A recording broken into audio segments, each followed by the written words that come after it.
Claudio Descalzi, chez Denis Sassou Nguesso, le président directeur général de la société italienne Eni depuis mai 2014, est venu ce 15 juillet 2025 au Palais du Plateau parler au président de la République de plusieurs sujets d'activité que sa société développe au Congo. S'adressant au chef de l'État, Claudio Descalzi a évoqué en primo le sujet sur la production de gaz et de pétrole, deux produits qui contribuent à la bonne santé de l'économie congolaise.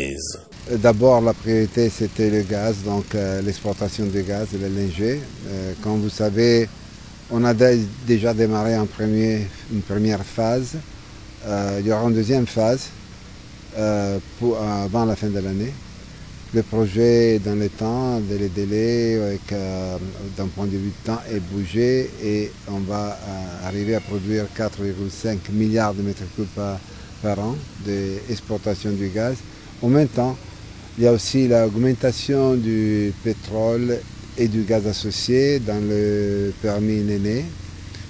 Donc plus de puits pour produire plus de pétrole, qui va produire aussi plus de gaz pour l'exportation, mais aussi pour la partie domestique, donc pour la centrale électrique. Autre sujet abordé par les deux hommes, l'agriculture et l'électricité. À cet effet, la société Eni, qui a opté pour la diversification de ses activités au Congo, s'intéresse au secteur agricole avec le lancement récemment de l'unité de production de l'huile destinée aux biocarburants dans le département de la Bouenza, mais aussi à la réhabilitation de la ligne électrique haute tension entre Brazzaville et Pointe-Noire. Le deuxième sujet, c'est l'agriculture.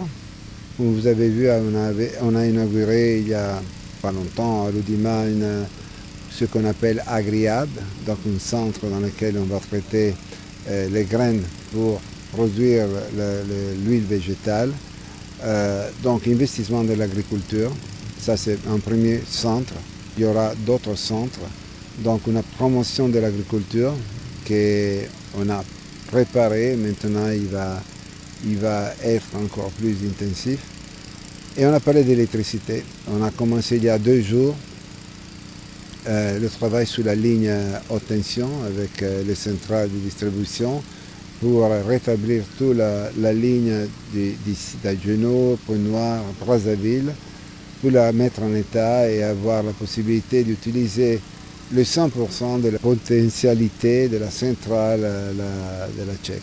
Pour la gouverne, la société Eni, présente au Congo depuis 1968, est le deuxième opérateur pétrolier après Total Énergie.